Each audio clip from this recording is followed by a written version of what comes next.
Hey guys, my name is Brandon, and today I'm going to show you how to rationalize the denominator of a rational expression. Now, by that I mean how to get rid of the square root here, because you cannot have an answer with a square root in the denominator. I don't know, it's just a rule. So, there's two ways that we can do this. One is to multiply by the conjugate.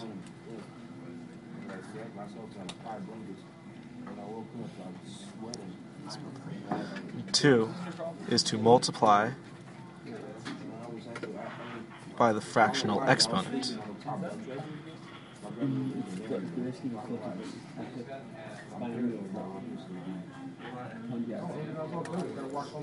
Now, since there are two ways, you can choose which one.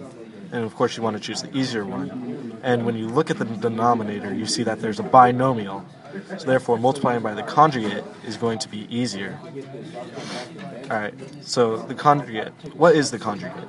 Conjugate is the denominator with the flipped middle sign. So I'm going to rewrite this down here. Plus root 3. Now I'm going to multiply this and flip the middle sign. 4 minus root 3, 4 minus root 3. Now, why am I allowed to do this? Because when you multiply anything by 1, it's still itself, so therefore I'm not really changing the problem. I'm just changing the form, which is still correct. So then all we do is just distribute and FOIL. So when we go to the numerator, it's just 4 minus root 3. Then we go to the denominator. So 4 times 4 is 16. Hey, paper. And then we go 4, then minus root 3 is minus 4 root 3. Plus root 3, then 4 is plus 4 root 3. And then a root 3 times root 3 is just 3. Let's see, plus minus, so it would be minus 3. Now, why did I just take away the root? Well, because multiplying a root or a radical times a radical with the same base in it is basically just squaring it. So that's basically saying like radical 3 squared.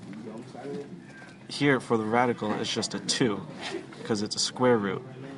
So really all you're saying is 3. So when you square it, it just takes away this.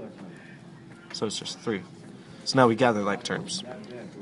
So 4 minus radical 3 over 16 minus 3, 13. Then we have a plus and a minus 4 root 3, which cancel each other out. And this is your final answer because